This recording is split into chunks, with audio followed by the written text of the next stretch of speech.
Right, hello everybody. I'm Luke, Cotswold Archaeology. I'm not going to be as slick as Spring, but I will do my best. So my workshop is entitled Ouch, I'm New Here, because I can't take titles seriously. But in itself, it is a serious business and there is a serious message behind it. So the task we have set out, or I've set for us today, is to mitigate the risks to new starters. So, I've got to work my clicker. In 2005, the HSE turned around and said workplace injuries are 4 times higher for starters in their first month as a new employee than those that have been in their job for a year. By 2025, workers are as likely to have an accident in the first 6 months as during the rest of their whole career, which sounds worse to me, to be honest. Now this was, I believe it was the second quote was presented to us at the FAME Health and Safety Group a couple of months ago, and we didn't get time to discuss it, and afterwards I sat there thinking, this sounds like a good topic, so let's work into this. So, the outcomes for today, we are going to identify and understand the risks to new workers in our different organisations, to discuss the mitigations and controls available, and the final outcome is going to be a technical paper that will be published by FAME and given out to all members, advising best practice guidance. Now, as always, there's lots of best practice and guidance out there, but the whole point of this is it's specific to us and the way we do things. So, without further ado, why are new workers at risk? I'm glad you asked that question. So the first thing that we identify is a lack of experience of the industry or workplace. They're unfamiliar with the job or the work environment, and never is this more true than in archaeology. We have to remember that the vast majority of archaeologists start their careers in a fieldwork setting, which, as we all know, is the most hazardous setting. Those of us who are all sat in our offices, although I've seen incident reports of people banging their heads as they've fallen off their chair sideways, I get a lot less of them than I get people who've hit themselves with their own mattock or come very close to getting squished by a machine. However, despite most people starting in that fieldwork setting before they then may go on to a publications role, a geomatics role, an admin role, whatever it might be, a project management. Most of our new starters are graduates or trainees who have little or no experience of fieldwork or the construction environment. I should caveat that specifically commercial fieldwork and a commercial construction environment. As a little aside, every time I do an induction for a member of staff, as part of the couching the level of that induction, I will ask them, oh, did you do a student dig? Where did you go? And they go, oh yes, I did my student digs. Oh, how long for? It was a couple of weeks. Brilliant, cool. And where did you do that? And then I get there to sit and be jealous when they tell me which exciting, exotic part of the world they went to do their student digs. Various parts of Europe, Crete, Greece, whatever. You know, I went to Pompeii. How wonderful. I then get grumpy because I remember that I spent mine in Somerset for 3 years. 3 years in Somerset. Yeah, great. But the point being that the UK commercial construction archaeology world does not look like a summer dig in Greece or Crete or anywhere else you care to name. Part of this, of course, is not their fault. When they do have these opportunities, people will take them, they will get the experience they can. However, there are fewer and fewer opportunities for people to gain relevant experience prior to applying for your first real archaeology job, real in inverted commas. There's also a massive issue with what I've called social, cultural, technological changes in our world today. I am not talking about particularly cultural, I'm not talking about people from other parts of the world, I'm talking about within our own culture. And again, social, within our own culture. People are having a more sedentary lifestyle, less risk in youth. I'm looking around here, I'm sure many people who will not be asked to admit it spent their youths doing what would these days be described as either something very dangerous or petty criminality? A little bit of light trespass on a building site somewhere. Nobody's going to admit to it. I certainly am not going to do that. These days things are much better and there's lots of fences to stop people such as myself trying to do this. Our children today, and I include my own amongst this, are not doing this kind of thing. They are sitting there on their phones, their tablets, their computers, their whatever. Their lifestyle has changed. I'm not sitting here going, oh, the youth of today. That is the world we find ourselves in. When we look at their university courses, there is more and more online. There is more and more emphasis on that kind of thing than going out in the field and learning these things and exploring the world around them and finding out that, for example, jumping from the back of one low loader to the other and missing really, really hurts. A lesson well learned. Okay? So, the other big issue, as well as the lack of experience, is people not raising concerns, not knowing how to do things, trying to impress their colleagues when they're new starters. So I've sort of stuck it up as a few quotes here. So there's the fear factor of I'm new here, I don't want to, I'm scared, I don't know these people, I don't want to look like the new bod, so I'll lose my job. If I say something, I sound stupid. I may be bullied for this. The lack of knowledge. I didn't know. Nobody told me. Ego. I want to impress everybody because I went on that student dig at Pompeii and now I really know what I'm doing. Apologies to anybody who's been on a student dig at Pompeii. I'm sure it's very interesting. A lack of information. Nobody told me. Nobody told me to expect the rest of my life to be spent around heavy plant. That every walkway that I had to go onto site was I was going to have to cross something which has dumper trucks rolling up and down it that wouldn't even notice if they hit me. Are we telling them that? Not really. And culture, the I don't want to be labelled a troublemaker. And again, if they've had previous experiences, not just in the archaeological sector, but in previous industries, if they've worked in retail, if they've worked in whatever sector it is, and they've brought something up, raised a problem, and people turn around and go, well, you're a troublemaker, how dare you, what do you want, health and safety in this place? And they're not going to do it again. And once they've had a bad experience once, they're never going to do that thing again. That's how we learn. Okay? So, the final one then is the classic of health and safety, vulnerable people. So we have young people, the lack of maturity. As again, going back to my own inductions, I should stress that a lack of maturity and understanding is not just young people. Anybody who's had volunteers on site of any age group will discover some of them are very excited about their first archaeological experiences and are not necessarily therefore thinking about some of the other hazards available to us. Migrant workers, classic one again, it's in the law, there's nothing special there. Migrant workers have a different understanding, being that a cultural thing, a language barrier, the understanding of the written word, all that sort of thing will be different.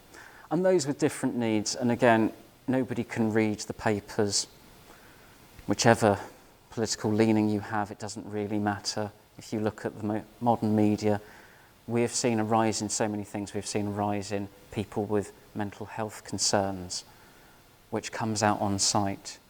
We have seen people with various different, well, certainly musculoskeletal is one that seems to be on the rise in archaeology and amongst a much younger group of people than we would normally have seen historically. Again, this might go back to the lifestyle changes I was talking about earlier. So, of course, I don't really need to spell this out for people in this room, but this can lead to people not recognising hazards. What do you think? What do you mean, that big yellow thing? It moves backwards and it can't see me? Whoops. Not understanding the rules. The fence is there to stop the big yellow thing from running you over. Confusion. There is so much health and safety. There are so many signs and instructions on a site that certainly anybody who's worked in big infrastructure can be overwhelmed by this. And you can very easily end up walking in the bit you're not supposed to walk in and discover that you're sharing that with said big yellow machine. Attempts at problem solving. This is a classic from the NEBOSH training, and anybody who's done any behavioural safety, is that we as humans are brilliant at problem solving, or wanting to do it anyway. It's particular to the construction industry as a favourite. I have a problem. I don't know how to fix it. I go back to first principles and I try to work it out. At home, I'm just as guilty of this as anybody is. It's called bodging, certainly in my household, and it normally results in me getting some sort of injury that I claim doesn't count because I'm not at work, and therefore the Health and Safety at Work Act doesn't count. Cutting corners, again, going back to we're trying to impress people, we're trying to do it as fast as the archaeologist over there who's been doing it for 30 years and makes it look really easy.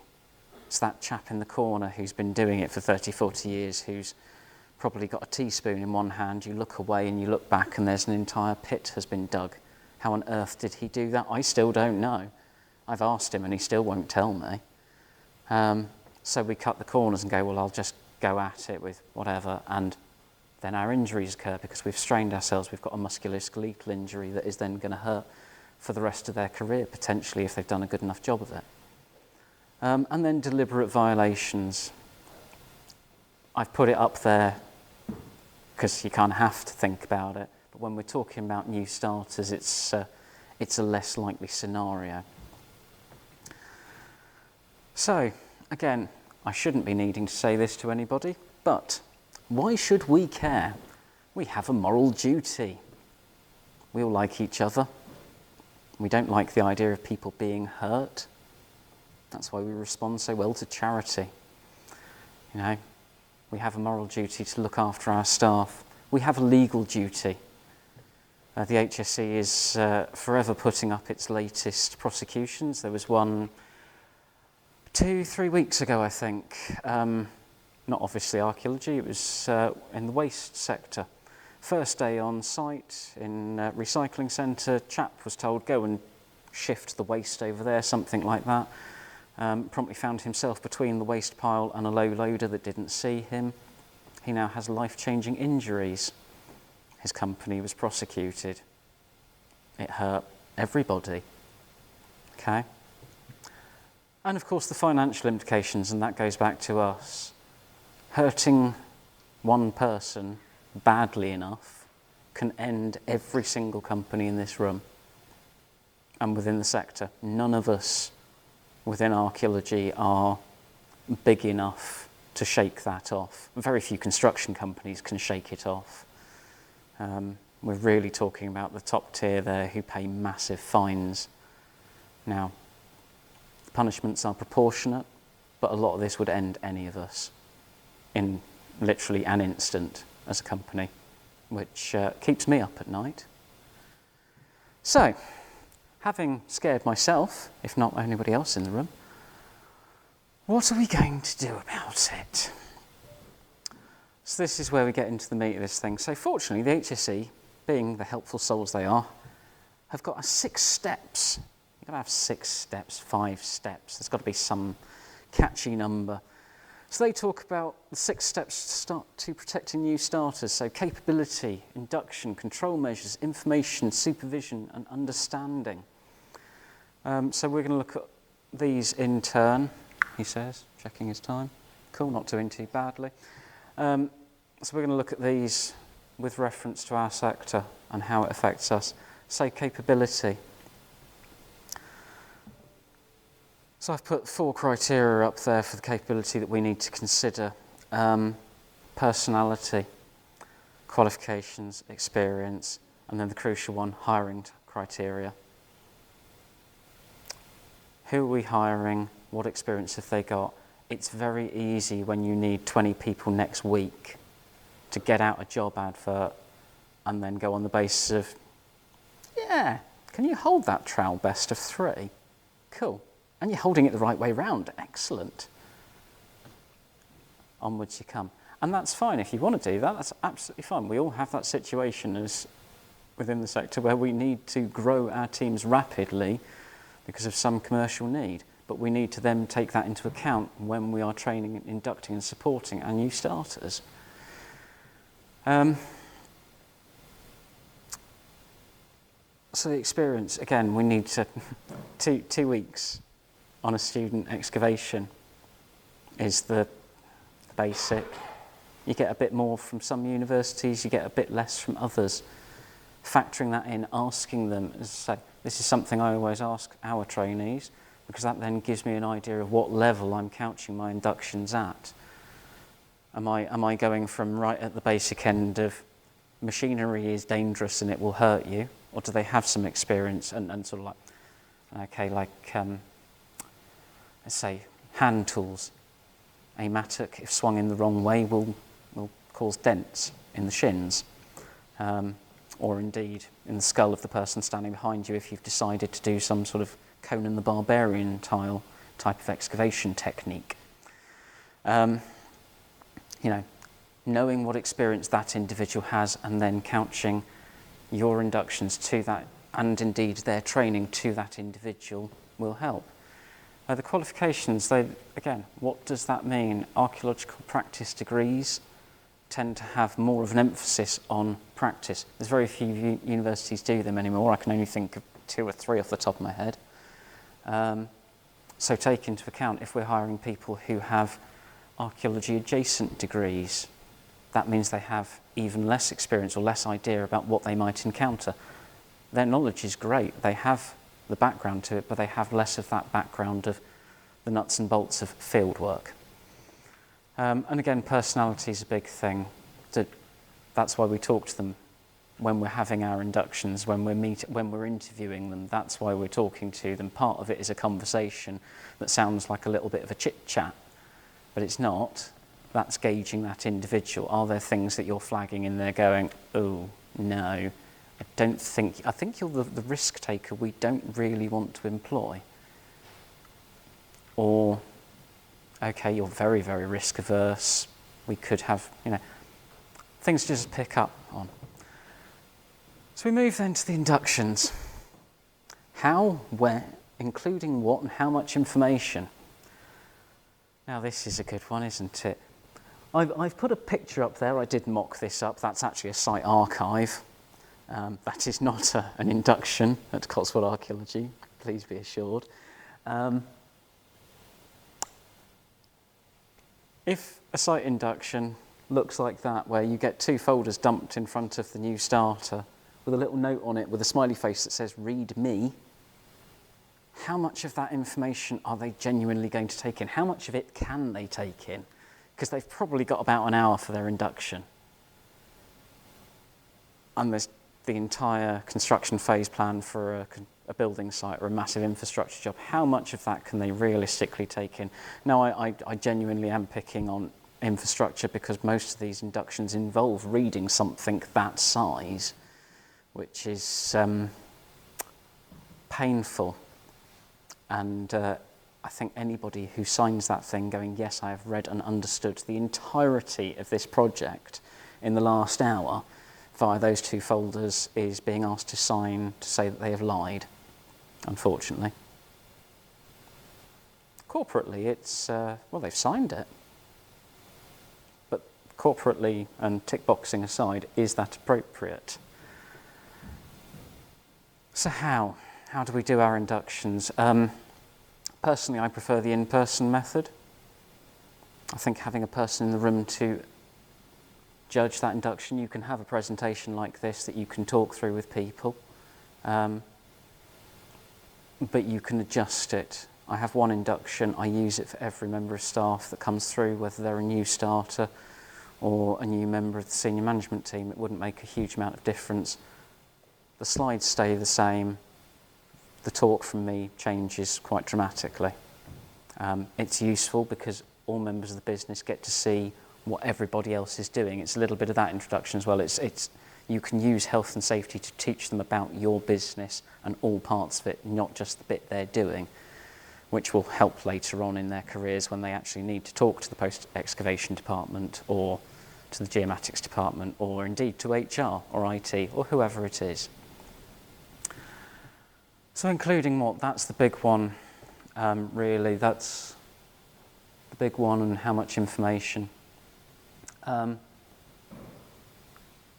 I can't tell you, and I can't suggest, because it's on an individual basis. What are we inducting for here? Is it a single site induction, in which case it's your health and safety plan, your risk assessment, your method statement, all of the safe systems of work that may be associated with that site?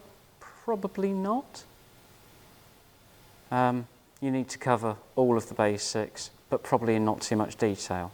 If you're doing a company induction, regardless of what department they're in, you're not going to do their departmental induction as part of that.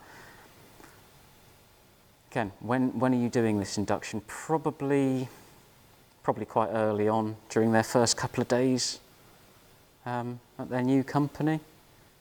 We do ours about 9 o'clock on a Monday morning, because that's just how everybody wants to be greeted. Hello, welcome to your new job. Sit down with this poor soul and listen to him for 2 hours. So if we're doing that, how much are we including? Are we giving brief overviews? Are we talking about the hazards on site? If we are, in what depth are we talking about it? Am I giving them a full lowdown on asbestos and how to avoid it? Or am I going to leave that for later when they're going to do a separate training module on that? And likewise. So the next one is the control measures. So this is where we get beyond our induction. Training. How much training do we do when we have a new starter come in? We probably all do something along the lines, and again, I'm just guessing here, we probably all do something along the lines of the basic half-hour, £4.50 online training, manual handling, fire awareness maybe. You'll probably do some sort of asbestos awareness for field staff or anybody that's going anywhere near asbestos. How long does that training last? That's the formal paid-for training. You get a little certificate. What other training should you be doing? Some companies do have, obviously, a trainee scheme of some description, CFA schemes, different company schemes. Some companies will have maybe a buddy system. Again, this is something we need to think about as an individual company. What does your organisation look like? Do you need a formal scheme with lots of paperwork and tick boxes, or do you just need somebody that can be stuck to that trainee or that new person, and for how long they're stuck to them, say for a week, for a month, for 6 months? What does that look like? What guidance do we give them? That's something else we need to think about. We all have technical manuals. Our fieldwork recording manuals are the classic. Within health and safety, of course, we have our health and safety manual, which is normally huge and contains everything you could possibly want to know. It runs to several hundred pages if you have a single document. If you have it as multiple documents, to print it is an act of deforestation. Not all of that information is going to be relevant to them at this time in their career as a new starter at your company. Some of it will, depending on when they're starting, what they're starting doing. But again, you need to think about, okay, so they probably don't need these safe systems for confined spaces, because they're a trainee who's going to spend the next 6 months on evaluations on fairly low-risk sites. Or indeed, they're going to a massive infrastructure job, and we need to think about getting them through something like, I don't like it, but safe around plant, for example, or some sort of, plant safety, a red zone training course, something like that. And then we need checkpoints as well. When are we going to check this learning and all the rest of it? When are they going to stop and appraise? Is this part of your appraisal systems? If you have an appraisal system, is it a 6 months? Is it a month probation period? Is it linked to that, or is it a separate scheme? If you have a separate trainee scheme, it probably fits under that umbrella rather than the appraisals. And then finally, deployment. I think it's very easy to deploy to whichever job needs staff now. But ultimately, that may not be the best thing for deploying your new starters.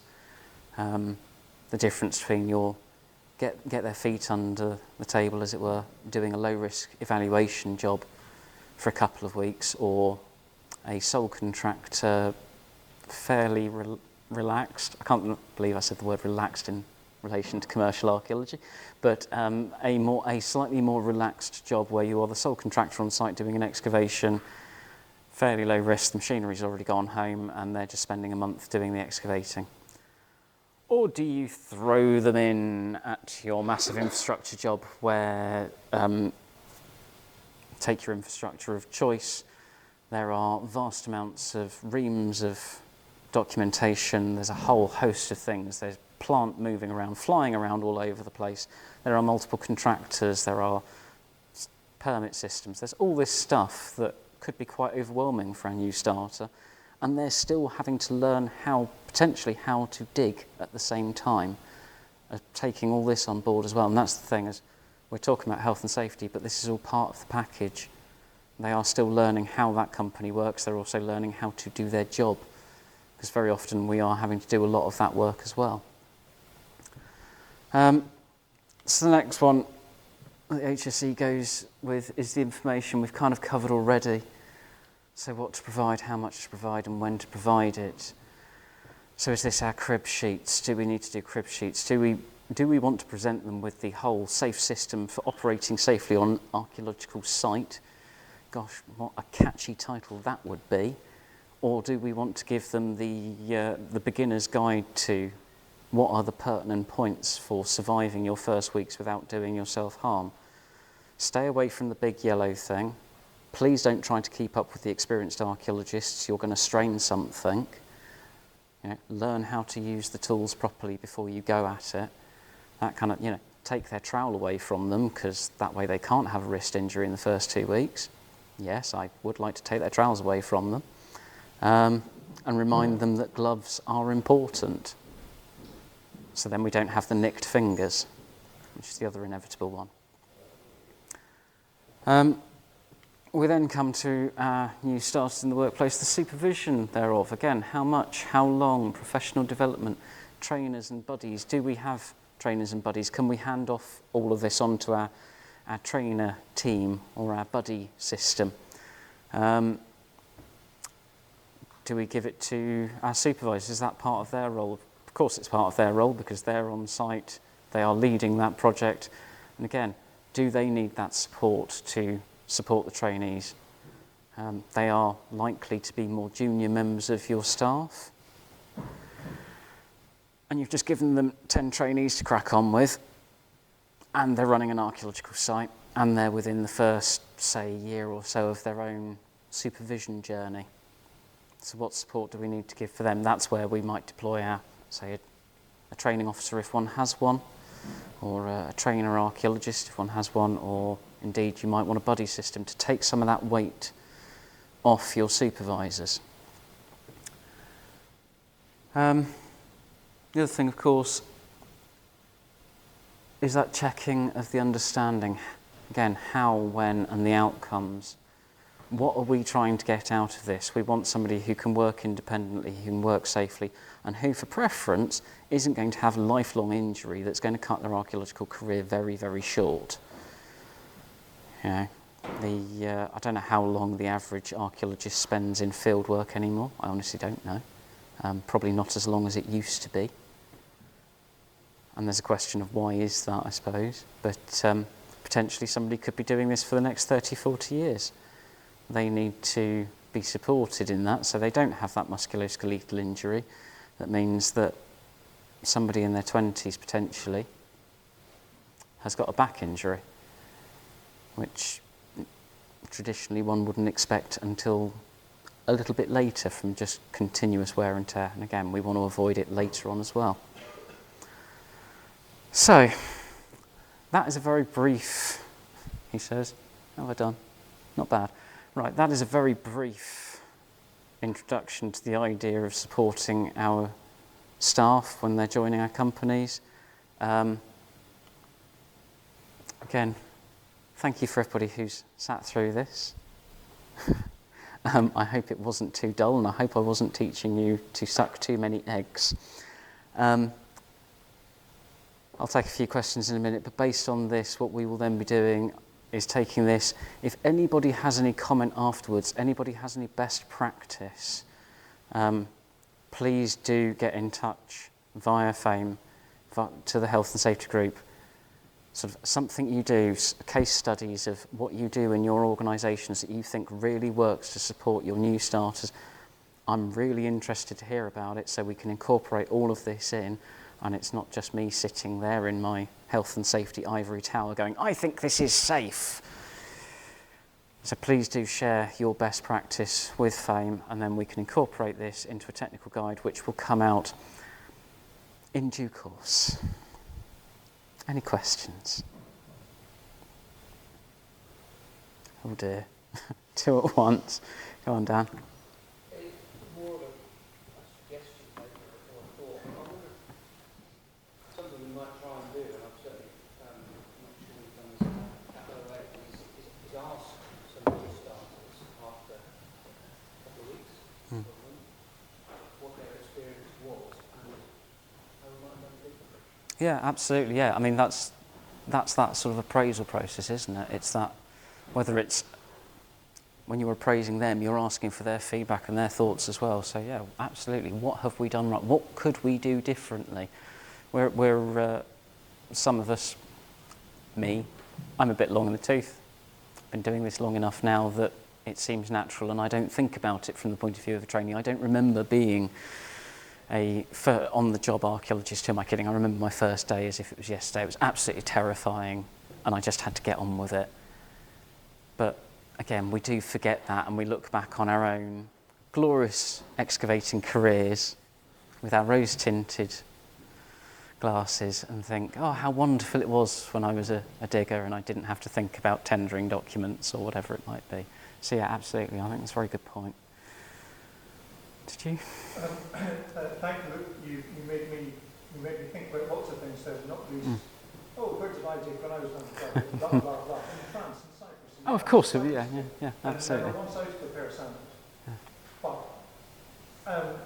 I was then just thinking about archaeology's place within the bigger structures of things, and codes of ethics for the engineering professional associations are utterly focused on health and safety, first and foremost. And just thinking about that being inculcated in training and development from before the word code. And that doesn't happen for us, as you were describing there. But it then made me think, okay,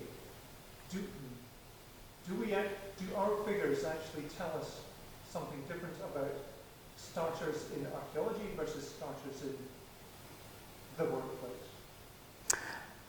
Yeah, for the sector overall, I don't know is the answer. I'll have to talk to Doug and run some numbers. I think that would be quite an interesting one for the survey, potentially, trying to get some demographics out of it. Anecdotally, from my own incident logs, which I've asked, in terms of the data I will try and keep and the numbers I keep, to try and get a picture of this sort of thing, absolutely. I have before now said to people, I really don't want to see an incident report from you, but if you do need to fill one in, this is what it looks like as part of an induction, knowing that unfortunately in a week or two's time I'm likely to see an incident report with that person's name on it. This is not an uncommon event for any of us, really. If you're recording, and the way I do it, I will record absolutely everything. So the whole point of the system we have in place is that everything comes to me, and then I can choose whether we count it or not, because I'm the one with the experience and the health and safety to do so, rather than that decision being made on site by a project leader going, no, it's only a scratch and their arm is missing. It's only a flesh wound. And that's when I see the things coming in going, the minor stuff. And there is an element here of what is an acceptable level of harm. I've cut my finger on a bit of flint. Is that an acceptable level of harm? I'm not going to tell you whether it is or isn't, for fear of litigation later on. But that kind of thing we see an awful lot of, but we do also see within that first 6 months, anecdotally, more musculoskeletal injuries, wrist injuries, back, shoulder, arm, that kind of thing, more than anything else where they have been using the tools inappropriately, or as we've talked about, they've been trying to keep up with your super digger, whoever he or she might be on site. So yeah, I think as an organisation, FAME certainly could do a little bit more research into that. I'd very much be interested to see if what the HSE says and what I believe to be true is actually true, or if that's just a fluke. Any other questions? Thoughts, feelings, views? Brilliant. Thank you. Cool.